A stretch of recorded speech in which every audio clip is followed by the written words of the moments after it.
Neuromuscular junction भी हो गया, नर्व मसल फिजियोलॉजी हो गया. Do you know the classification of nerves? How the nerves are classified? What is neuromuscular junction? है कोई भी है क्लास में जो आके बना सके एनएमजे का? What is NMJ? डायग्राम बना सकते हो तुम लोग? कितने लोग बना सकते हैं एनएमजे का डायग्राम अभी एट प्रेजेंट? कितने लोग बना सकते हैं जिनको अभी कॉन्फिडेंस है कि सर हम बना लेंगे, ठीक ठाक बना लेंगे हम लोग, उसमें मार्किंग भी कर लेंगे, सब कर लेंगे हम लोग? Is there somebody who can draw? नहीं, मैं करवाने वाला नहीं हूं, मेरे पास टाइम नहीं है इतना. Just I want to know कि कितने लोग हैं जो जिनको इतना कॉन्फिडेंस है कि वो कर सकते हैं. I am not asking you to draw because यहाँ पे तो बोर्ड भी नहीं है.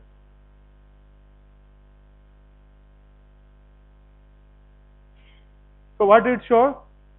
Lack of interest, lack of dedication. You don't know where you are going, just coming in a class, attending the class and going back. अरे bots थोड़ी हो तुम, बॉट्स हो क्या? बॉट्स हो, किसी ने बोला तुम्हें सिर्फ क्लास अटेंड करनी है तो आंख कान नाक बंद करके आ जाते हो, दिमाग बंद करके इधर आके बैठ जाते हो और फिर वापस चले जाते हो. You still don't know what is neuromuscular junction. तो ये तो बहुत बड़ी बात है. मतलब टीचर तो कितनी बार भी पढ़ा देगा कि तुमको तो कुछ आने वाला ही नहीं है.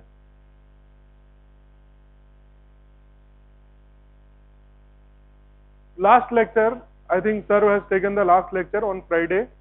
Friday was the lecture day. Okay. So what sir had taught you?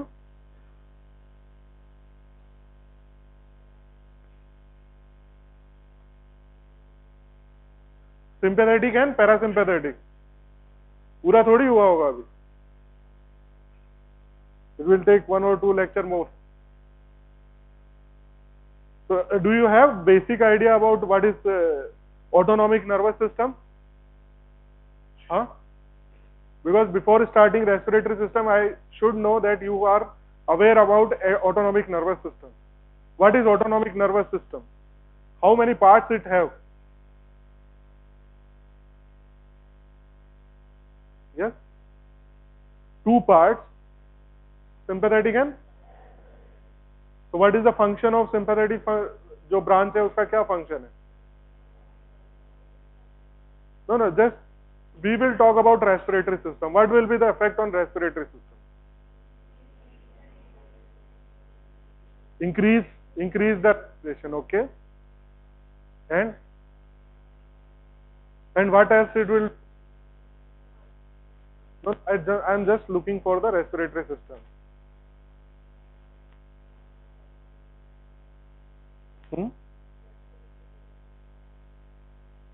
Okay, rhythm centre. तो क्या होगा रिदम सेंटर से? रेट ही बढ़ेगा ना. तो घुमा फिर के एक पॉइंट बोलने का क्या बात मतलब है? डायलेट द रेस्पिरेटरी ब्रोंकियोल्स को डायलेट कराता है, which is very important. Sympathetic system आपका रेस्पिरेटरी के डायलेट कराता है. डायलेट कराने का मकसद होता है कि ज्यादा से ज्यादा ऑक्सीजन आपके लंग्स में जा सके ताकि आपके टिश्यूज को मैक्सिमम ऑक्सीजनेशन पहुंच सके. Because during the sympathetic stimulation, क्या बोलते हैं सिंपैथेटिक स्टिमुलेशन कब स्टिमुलेट होता है? In which there are 3 F.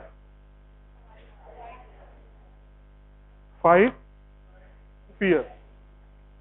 So these 3 conditions are like emergency condition when you are totally alert and you escape or you want to fight or you want to come over that position. So that is, at that time you need physical presence, full physical presence, full power of the body. Maximum movements are there, maximum utilization of energy is there. So for utilization of energy you will need oxygenation and glucose. So what you will need? You will need glucose, you will need oxygen. And for doing that, all the things which are happening in the stimulation will lead to all these things. Pupil में क्या होता है? आंखों में क्या लगता है? Dilation होता है, right? So you can see that the person or the thing which is far away, because you may want to run away or you want to see the danger which is coming towards you. So in those all the conditions are like adjusted in the similar way. जैसे कि heart rate बढ़ रही है बता रहे हो आप लोग, तो हार्ट रेट का क्या काम मतलब है कि ऑक्सीजन तो आ गई है, now that oxygen will be carried to the tissues through the cardiovascular system. So the cardiovascular system will also be stimulated. So more blood will be conveyed to the tissues. More cycles of the cardiac cycles will be there. So similarly, the bronchioles will dilate and accommodate more oxygen and provide more oxygen to the tissue. Now this is medically also very important to us. You know the condition which is known as asthma. Asthma is there. क्या होता है asthma के अंदर? किसी ने experience किया? Any of you anywhere bronchitis या bronchial infection या कुछ इस तरह की कंडीशन होती ही रहती है because of repeated respiratory infection. अभी भी कितने लोग खांसते हैं यहाँ पे. So that will cause the bronchial constriction. Bronchial constriction lead to decrease in flow of air. And flow of air, आप जब वो कफ सिरप पीते हो तो उसके ऊपर देखा करो. What is, अब आज के बाद जो भी दवाई लोगे, please read the salts on that medicine. Please read the salt present in that medicine to know what you are eating. भाई आप दवा ले रहे हो तो अब आप डॉक्टर बन रहे हो तो आपको पता होना चाहिए कि क्या जा रहा है आपके अंदर और उसका इफेक्ट क्या होने वाला है आपके ऊपर, उसका पॉजिटिव इफेक्ट क्या होने वाला है और उसके नेगेटिव इफेक्ट्स क्या है. भाई हर ड्रग का एक साइड इफेक्ट होता है. मे भी आपके अंदर एक बार में ना दिखे, दो बार में ना दिखे, ओवरडोज के ऊपर दिख सकता है. ओवरडोज के अंदर क्या कंडीशन हो सकती है, नॉर्मली जो डोज ले रहे हो उसके अंदर क्या साइड इफेक्ट्स आ सकते हैं. हर किसी के अंदर नहीं आते हैं साइड इफेक्ट, बट कुछ में आ जाते हैं. There are drug allergies also. Sometimes you don't know, even you become even if you reached up to my age, because आपने कभी वो दवाई ली नहीं हो और फिर suddenly you take that medicine and you will come to the anaphylaxis or some shock condition because of reaction. अभी जब आपने पढ़ा होगा ब्लड, उसमें इम्यून सिस्टम पढ़ा होगा, हाइपर सेंसिटिविटी पढ़ा होगा. तो that hypersensitivity is reaction of body to foreign elements and उसके अंदर कुछ केमिकल्स जनरेट होते हैं जो कि ultimately lead to bronchial striction. Asthma ऐसी कंडीशन करते हैं, ब्रोंकोस्पाज्म कर देते हैं, बेसिकली सांस नहीं बंद हो जाती है. देखिए जो बंद हो जाएगा. There is no communication with outer air. So that is known as bronchospasm. बेटा हमें भी बता दिया करो क्या हंसी की क्या बात हो गई.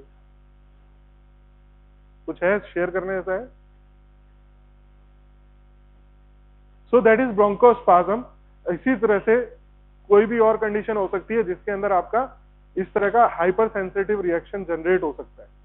तो उसी हाइपर सेंसिटिविटी का एक पार्ट है अस्थमा, जो कि क्रॉनिक डिजीज है, over the period of time होता है. अस्थमा के भी ग्रेड्स होते हैं different. It can be very mild, moderate और it can be severe. Severe में आपको सांस लेने में बहुत ज्यादा तकलीफ हो सकती है. At that time we do nebulization और अदर थिंग्स. तो जब जो ड्रग लेते हो, जो कफ सिरप अपन बात कर रहे थे, तो कफ सिरप के अंदर आप देखना साल्बुटामोल लिखा होता है या लीवोसाल्बुटामोल होगा उसके अंदर. One drug is there which is levosalbutamol और साल्बुटामोल. तो what is it? It is a bronchodilator. ठीक है, बट है क्या ये, कहां पे काम करता है? पैरासिम्पैथेटिक पे काम करेगा तो कंस्ट्रिक्शन कराएगा ना बेटा. सिंपैथेटिक पे काम करेगा ये सिम्पैथेटोमिमेटिक ड्रग है. क्या है? सिम्पैथेटोमिमेटिक. यहां पे क्या आ रहा है? दो वर्ड है, सिंपैथेटिक एंड साथ में आ रहा है मिमेटिक. मिमेटिक मतलब सेम चीज को कॉपी करना.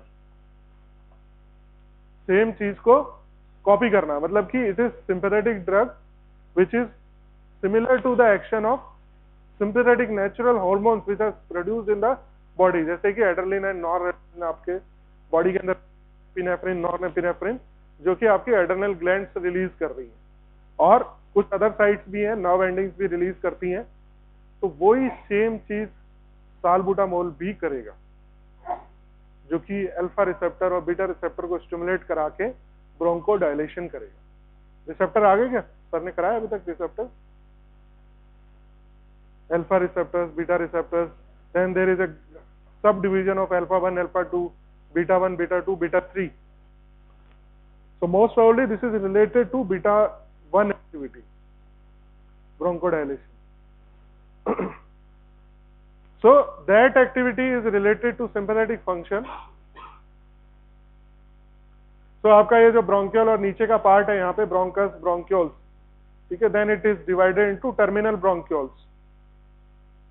तो रेस्पिरेटरी का जो पैसेज होता है पूरा वो हमारा इस तरह से दिखता है. सबसे ऊपर का जो पार्ट है, जो आउटर नोज हमें दिख रहा है, that is the nasal cavity. Nasal cavity के अंदर आप जाएंगे तो यहाँ पे आपको इस तरह का पीछे जो बोन, इसका जो बोन स्ट्रक्चर है वो डिवाइडेड है 3 पार्ट्स में, upper, middle and the lower part. जो यहाँ से enter nasal cavity, it will be rotated here, and जो टेम्परेचर है, जैसे कि अभी अपन ठंड में है, तो ठंड के अंदर जो हवा बाहर से आती है वेरी कोल्ड, अगर वो सेम हवा अगर आपके डायरेक्टली लंग्स के अंदर जाए तो योर ब्रोंकाइटिस, मतलब लंग्स जो है वो काम नहीं कर पाएंगे, बॉडी काम नहीं कर पाएगी. हमारी बॉडी सेम टेम्परेचर मेंटेन करती है, होम्योथर्मस, जिसको हम होम्योस्टेसिस भी बोलते हैं. सेम बाहर कैसी भी कंडीशन हो, body will try to maintain its internal environment. तो जिसमें से temperature is one of the part of the internal environment, तो उसको मेंटेन करने की कोशिश करती है. तो उसी तरह से जब एयर अंदर आती है यहाँ से, अगर ठंडी एयर आ रही है, गर्म एयर आ रही है, जैसी भी आ रही है, वो यहाँ पे जब कॉन्कास में घूमेगी, superior, middle and inferior concha, यहाँ पे जब वो घूमेगी तो वो एयर जो है वो उसका टेम्परेचर चेंज होगा. First it will move here in the nasal cavity and it will gain temperature and moisture. Continuous हमारा नाक जो होता है वो हमेशा गीला होता है, इट इज नेवर ड्राई. अगर ये ड्राई हो रहा है तो हमको डिस्कम्फर्ट होना चालू हो जाता है और आपको लगता है हाँ ड्राई नोज हो रहा है, ड्राई नोज हो रहा है. हम बार बार आपको फील होगी वो चीज, which is not healthy actually. आपको पता लगेगा कि वो आपको इरिटेट कर रहा है.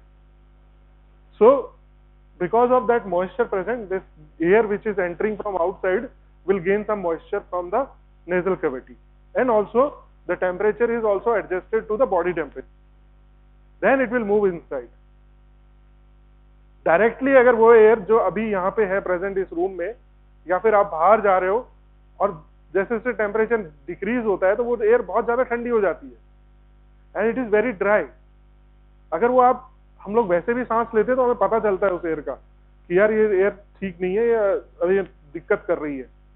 अब वो सेम एयर अगर अंदर चली जाए तो it will cause damage to the respiratory system.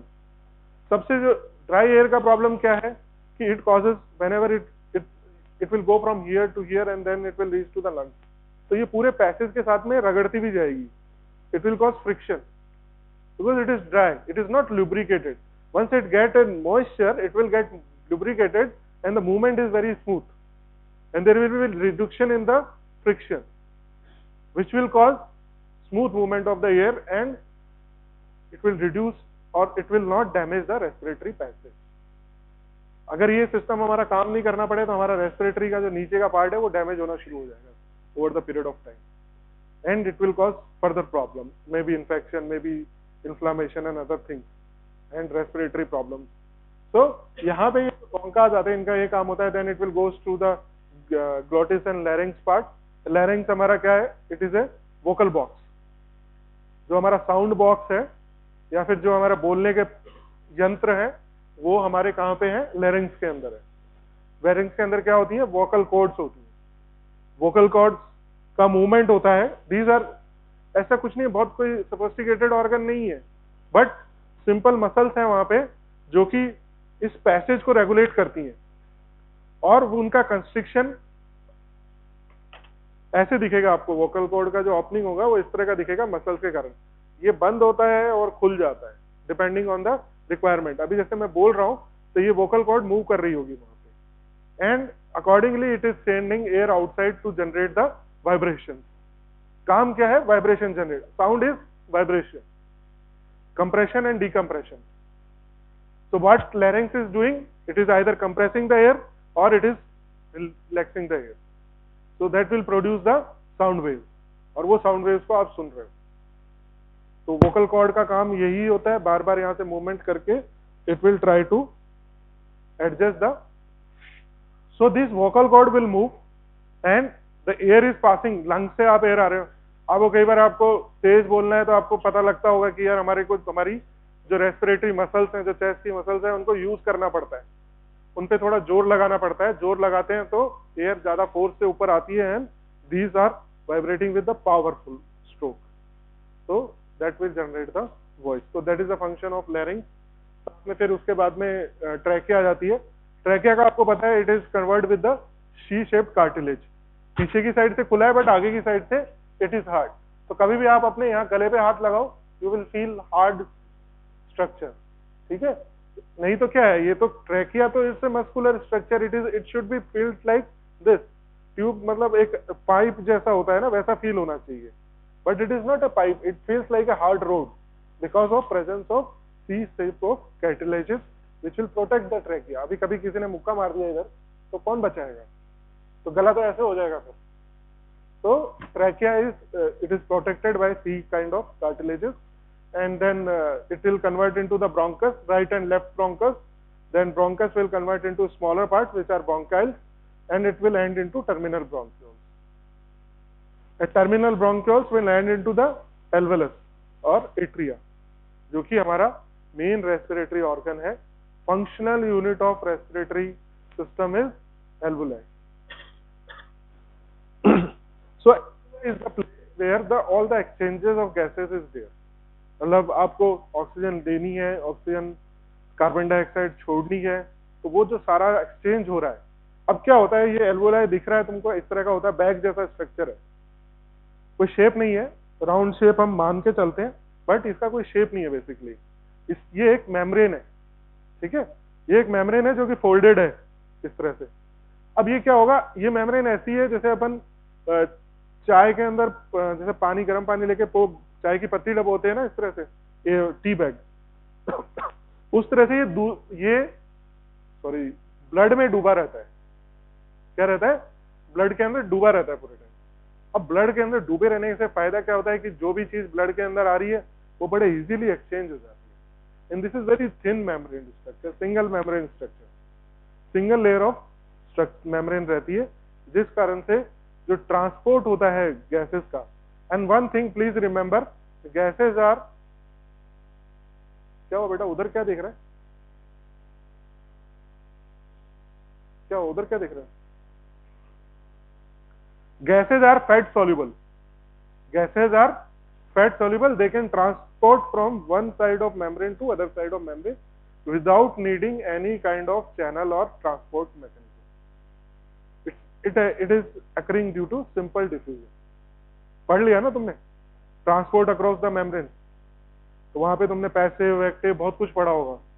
ठीक है, तो उसमें से हमारे को जो चाहिए वो है पैसिव डिफ्यूजन, जो कि बेसिकली होता है बिकॉज ऑफ प्रेशर डिफरेंसेस. क्योंकि जब आप सांस लेते हैं तो लंग्स के अंदर प्रेशर ज्यादा होता है एयर का, मोर देन ऑक्सीजन का बेसिकली, एंड जो ब्लड आ रहा होता है उसके अंदर कम होता है, क्योंकि उसके अंदर जितनी भी ऑक्सीजन थी वो सारा यूज हो गई है ड्यूरिंग द मेटाबॉलिक एक्टिविटी. तो वही ब्लड हमारा वापस आता है लंग्स के अंदर. अपने लंग वाला वो आपको सर्कुलेशन तो पता ही होगा, हार्ट के अंदर लेफ्ट साइड में, राइट साइड में सारा ब्लड आता है deoxygenated, it will go to the lungs and then it will come to the left side of atria, then it will go to the left ventricle, and from there oxygenated blood will go to the systemic circulation. तो बीच में एक circulation add हो जाता है, that is known as pulmonary circulation. pulmonary circulation जिसका काम होता है ब्लड को ऑक्सीजनेशन प्रोवाइड करना. तो जो राइट साइड वाला लंग, राइट साइड वाला हार्ट होता है, वो ब्लड भेजता है to the lungs and it will come back to the left side of atrium. तो राइट वेंट्रिकल से जाता है एंड लेफ्ट एट्रियम में ही आ जाता है. तो जो बीच का जो जाने का और आने का पूरा सिस्टम है, that part is known as pulmonary circulation. Now we will discuss about pulmonary circulation later in the lecture because it has some different kind of structures, characteristics. अभी ये जो प्रीलिम था इसके अंदर क्वेश्चन आया था, what are the characteristics of pulmonary circulation. जो तुम्हारे सीनियर्स ने भी पेपर दिया 4 तारीख को, उसके अंदर क्वेश्चन था what are the characteristic of pulmonary circulation. So we'll discuss about those characteristics. It is a peculiar circulation, and why the characteristics are asked, because the circulation we know is systemic circulation. मतलब left side में blood गया, sorry right side में blood गया deoxygenated, और right side left side से oxygenated blood body में चला गया। हमारा प्रेशर है 80, मिनिमम, मैक्सिमम है 120। Systolic is maximum, diastolic is minimum. तो 120 80 हमारा प्रेशर है। बट ऐसा पल्मोनरी सिस्टम में नहीं है। पल्मोनरी सिस्टम में मैक्सिमम प्रेशर जो है वो 25 है। कितना है? 25 mmHg। कहाँ 81, कहाँ 120 और कहाँ 25। Such a large difference. So this is the one of the peculiarities of pulmonary circulation. We will discuss later on. So as you know, this full alveoli is dipped into the blood. So इसका dip होने का blood के अंदर मकसद क्या है कि maximum surface area मिल सके for exchange of the gases, and there should be no barriers. इसका मतलब, इसका बेसिकली जो पर्पस है वो ये है कि लंग्स के जो एल्वुलाई है और जो ब्लड है उसके बीच में कोई भी और दूसरा बैरियर क्रिएट ना हो, ताकि smooth transfer of oxygen and carbon dioxide possible हो सके।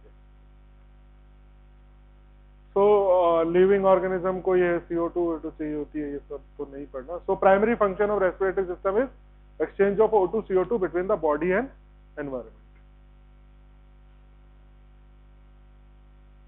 नाउ रेस्पिरेटरी पैसेजेस में क्या क्या चीजें प्रेजेंट रहती हैं? ऐसे cartilages, smooth muscle, lining epithelium में सीलिया एंड ग्लैंड्स रहती हैं, कुछ म्यूकस एंड सीरस। सभी चीजों का इंपॉर्टेंस है अपनी अपनी जगह पे। जैसे अभी कार्टिलेज की बात करी हमने, सी शेप कार्टिलेज की ट्रैकिया के अंदर प्रेजेंट रहती है। बेसिकली उसका काम क्या है? It will present as a ring up to 20 in the number and are definitely deficient in posterior, क्योंकि पीछे की साइड प्रोटेक्ट करने के लिए ऑलरेडी हमारा स्पाइनल कॉर्ड है, हमें जरूरत नहीं है, तो इसलिए पीछे की साइड ये एब्सेंट रहती है, आगे की साइड रहती है। इसलिए इनका जो शेप होता है वो सी शेप्ड होता है, पूरा रिंग नहीं है ये, ठीक है। It is present in initial bronchi of few generation, उसके बाद में टर्मिनल से ये एब्सेंट है, टर्मिनल रेस्पिरेटरी एंड एल्वुलाई ये एब्सेंट है।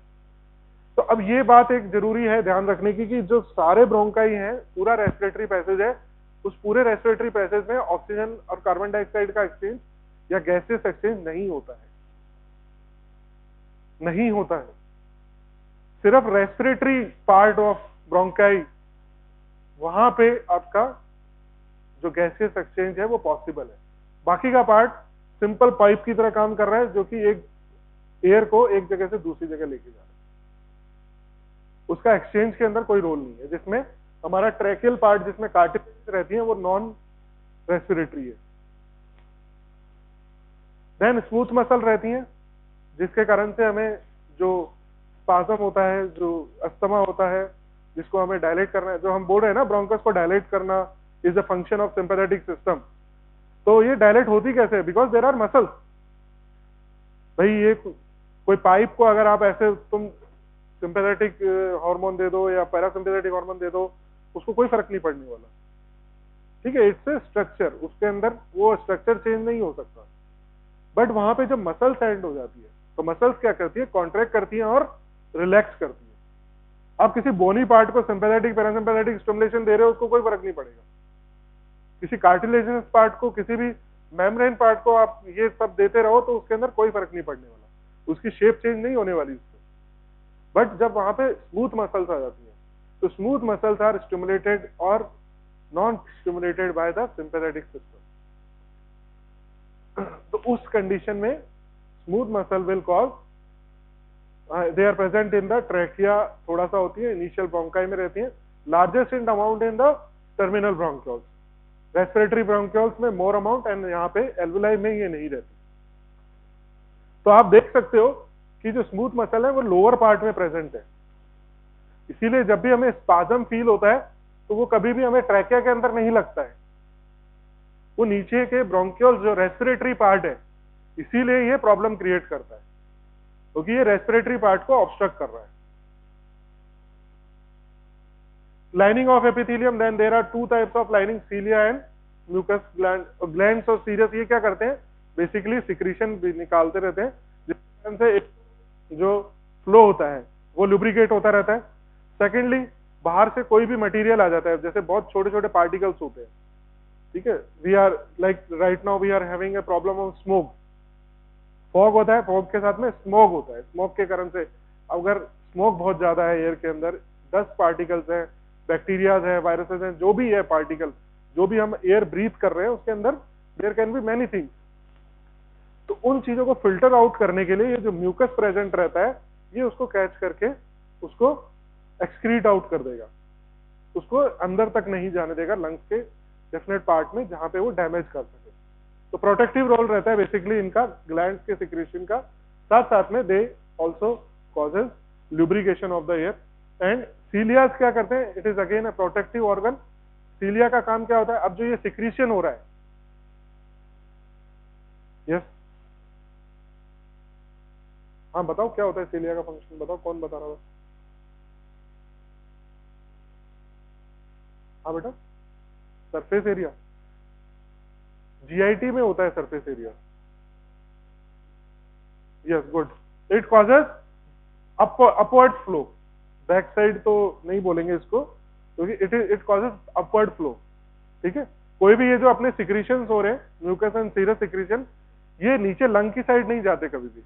वैसे क्या होता है, ग्रेविटेशनल फोर्स है, because of gravitational force they should go downward and they should settle inside the lung. But lungs के अंदर हमें क्या करना है, एक्सचेंज करना है. और मैंने पहले आपको क्या बोला, we don't want any kind of gases exchange. हमारा जो एल्वुलाई है वो बिल्कुल क्लीन होना चाहिए and it should be directly the blood. अगर वहां पे ये सीरा और म्यूकस के जमा हो गए तो they will create a layer. अब वो लेयर पे क्या है, एयर आके टकराएगी और वहीं अटक जाएगी. It will not be able to go towards the blood, और ब्लड से जो आना है एल्वुलाई के अंदर नहीं आ पाएगा. तो that will cause the another layer of obstruction. वो नहीं चाहिए हमें. तो एवरीथिंग इज कमिंग आउट. तो जब आपको जुकाम होता है तो क्या होता है, इट्स फ्लो आउटसाइड, अंदर नहीं जा रहा होता है. ठीक है. तो that is because of presence of Ilyas. और ऑब्वियसली जो नोज के अंदर ग्लैंड है उनका सिक्रीशन होता है. बट कफ होता है जैसे फ्रॉम आउटसाइड, इधर it is secreted into the bronchioles और ट्रैकिया, कहीं पे भी सिक्रीट हो रहा है, but it will come outside from the nasal cavity और माउथ कैविटी. तो सीलिया का काम होता है, ये अंडुलेटेड मूवमेंट होता है. क्या होता है, undulated movement in direction only. It will always move like this. It will relax and come to this.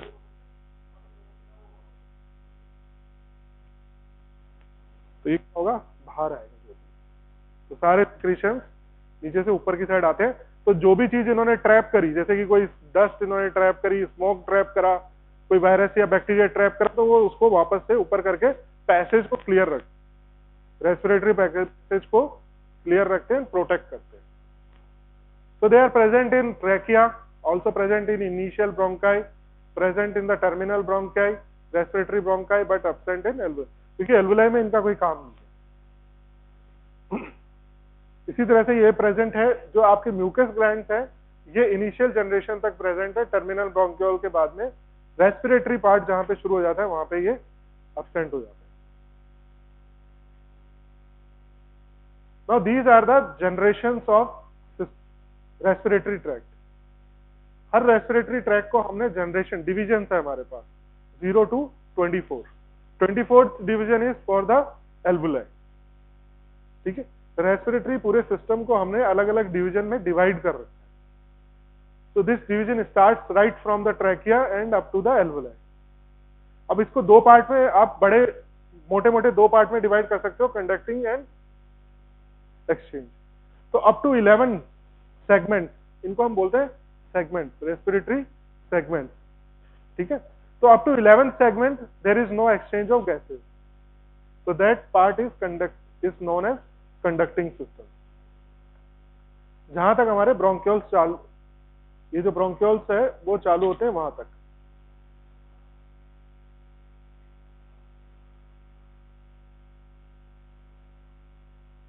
then from 12 to 24 is respiratory.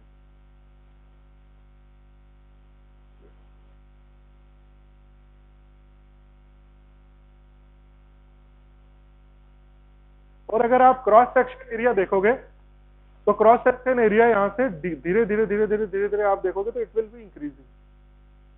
यहां पे था 2.5 centimetre cross section area, then it will be increasing and it reached up to 100, then suddenly it changes up to 5 into 10 to the power 3 which is 5000 centimetre, और उसके बाद में double हो गया सीधा 110 to the power 6. तो surface area, cross section area basically increase हो रहा है to give the maximum exchange area, क्योंकि नीचे आते आते क्या हो रहा है, हमारा ये जो पार्ट है ये कंडक्टिंग की जगह हो रहा है एक्सचेंज वाले में कन्वर्ट. अब यही चीज अगर ऊपर हो जाए तो क्या होगा, जो सरफेस एरिया है मान लो ऊपर ज्यादा होता और नीचे कम होता तो क्या होता,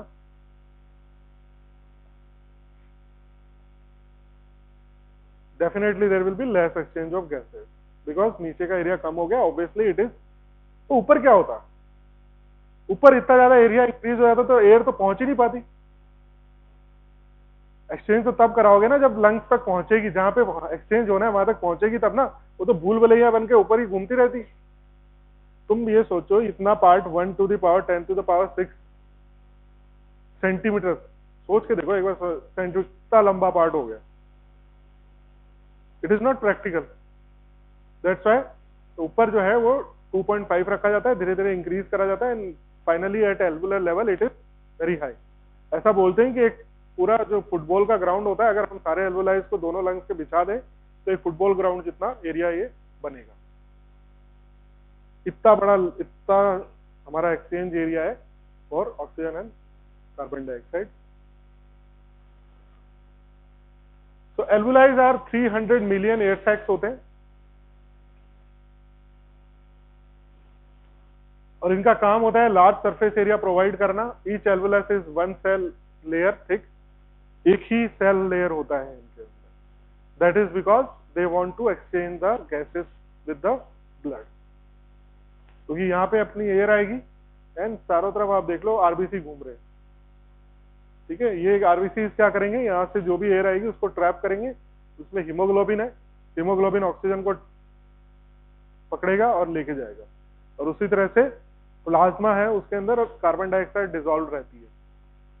ठीक है, अब जो देखिए कार्बन डाइऑक्साइड भी ब्लड के थ्रू आती है और ऑक्सीजन भी ब्लड के थ्रू आती है, बट दोनों का जो मीडियम है ब्लड के अंदर वो डिफरेंट है.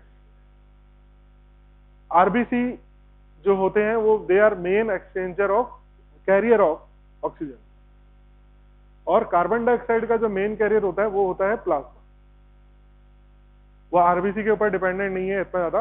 आरबीसी सिर्फ उसका बहुत छोटा सा पार्ट एक्सचेंज करता है. तो CO2 के अंदर हमें मैक्सिमम एक्सचेंज जो मिलता है वो थ्रू प्लाज्मा मिलता है, और जब हम ऑक्सीजन की बात करते हैं तो इट इज हीमोग्लोबिन और आरबीसी. बट दोनों ही ब्लड के अंदर प्रेजेंट है, दोनों ही ब्लड के पार्ट है, तो ब्लड तो रहेगा. Then there are 2 types of alveoli, alveolar type 1 and alveolar type 2. First one जो होता है एल्वुलर टाइप 1, यहाँ पे बने हुए भी हैं. This is type 1 and this is type 2. Type 2 इस तरह का दिखता है, थोड़ा yellowish, and because it is secretory part. Type 2 जो सेल्स हैं वो सिक्रीटरी सेल्स हैं. Basically they are secreting surfactant. सुना है सर्फेक्टेंट का नाम किसने सुना है? 12th में पढ़ा होगा, 11th-12th में. ठीक है, so it you know what it does. Collapsing कराता है, बताता है. Anybody else on surfactant? हाँ, लेसिथिन क्या बोल रहे हैं? हाँ बोलो. It reduces surface tension. कुछ और ऐड करना है? तो the main function is to reduce the surface tension which in turn will prevent the collapse of alveoli. Will discuss it later on किस तरह से क्या होता है. Blood and nerve supply is nerve supply we have already studied that nerve supply is supplied by the sympathetic and parasympathetic system. Sympathetic system is bronchodilator, parasympathetic is bronchodilator. Constrictor and it is provided by vagus. Vagus ऐसी nerve है 10th nerve जो कि हर organ के अंदर जाती है, उसका widest है supply and it goes to different organ. Conducting zone systemic blood आता है एंड रेस्पिरेटरी जोन में deoxygenated blood from pulmonary artery आता है। Blood is oxygenated in the lungs, atrium. Okay, will discuss all this in